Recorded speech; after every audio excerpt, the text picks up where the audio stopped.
Hello students, let us learn today about surd. So this is the concept based on irrational number from the topic real numbers. So let us have its general form firstly. Suppose n is an integer which is greater than 1, and if a is a positive real number and nth root of a is x, then it is written as x raised to n is equal to a, or it can be also written as nth root of a is equal to x. So these are the two ways by which we can express nth root of a. Now let us define what is surd. If a is a positive rational number and nth root of a is x, and if x is an irrational number, then x is called as a surd. So let us illustrate this by this general form, that is nth root of a is equal to x. So here a is a positive rational number, and if nth root of a is an irrational number, then we say that nth root of a is a surd. Now let us have some terms which are involved in this surd. So let us have nth root of a, which is the general form of a surd, where this symbol is called as the radical sign. There is a rational number a written in this symbol, which is called as a radicand, and here n represent the order of the surd.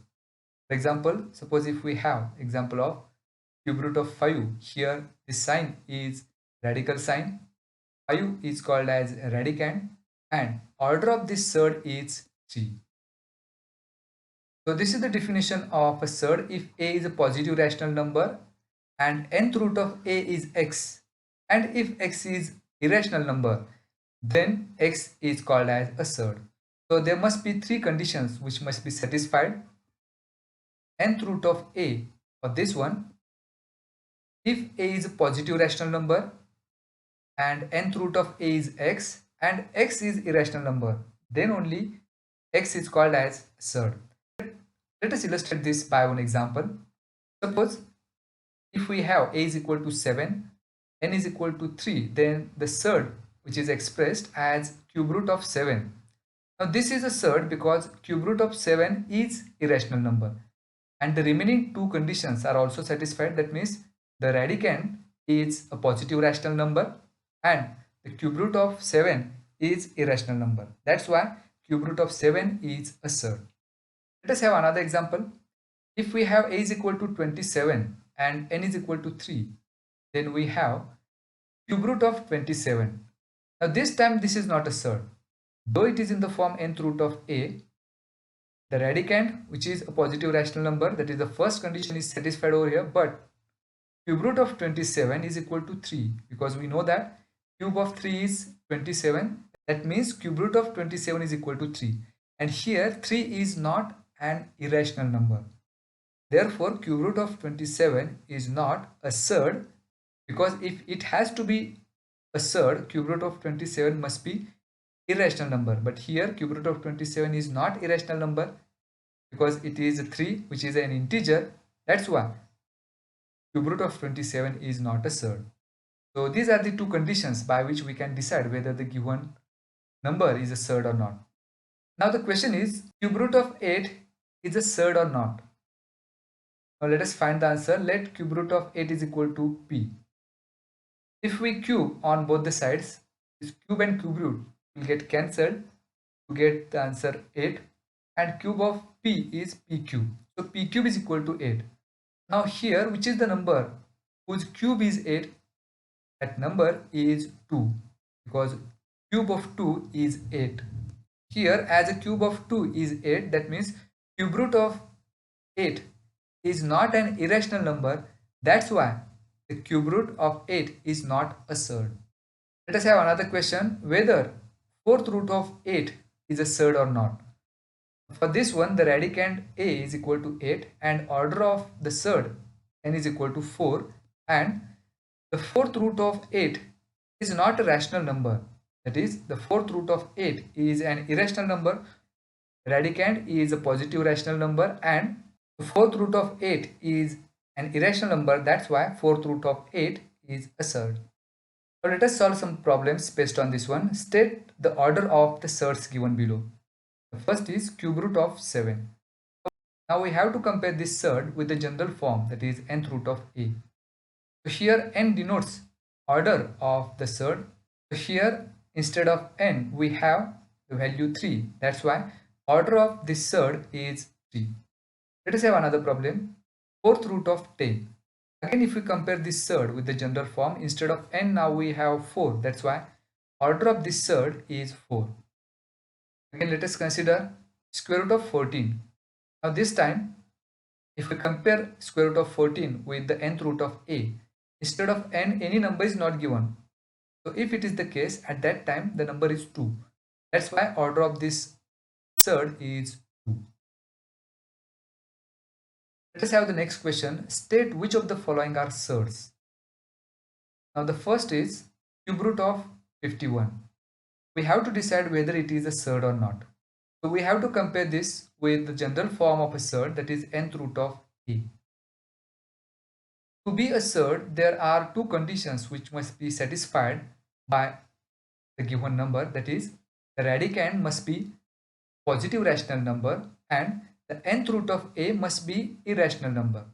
So if both of these two conditions are satisfied by any given number, then that number must be a surd. So to be a surd, there are two conditions which must be satisfied. That is, if a is positive rational number and nth root of a is x and x is irrational number, then x is called as a surd.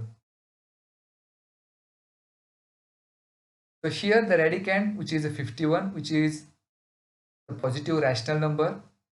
The first condition is satisfied, that is radicand is a positive rational number. Now if we have to compare cube root of 51, we have to decide whether cube root of 51 is an irrational number or not. So as we know, cube root of 51 is irrational number. That's why cube root of 51 is a surd, because both the conditions are satisfied here. Let us have the next problem. Fourth root of 16. So again we have to check whether the both conditions are satisfied or not. That is, the radicand must be positive rational number. Here 16 is a positive rational number, and we have to check whether fourth root of 16 is irrational number or not. But fourth root of 16 is 2, because 2 raised to 4 is 16. That means fourth root of 16 is not an irrational number, because 2 is a rational number. That's why the second condition to be a surd is not satisfied by this number. That's why fourth root of 16 is not the surd. Now let us have the next concept, similar surds or like surds.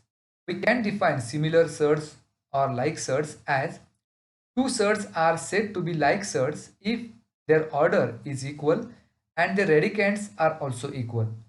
So let us have one example. If p and q are rational numbers, then p into square root of a and q into square root of a are called like surds, as they have the same radicand, that is a, and order of these two surds are also equal, that is 2. That's why p into root a and q into root a are like surds. Let us illustrate this by example. Root 2, 5 root 2 or 3 by 4 root 2 are the like surds, as they have the same radicand, that is 2, and order of all these surds are also equal, that is 2. That's why these three surds are like surds.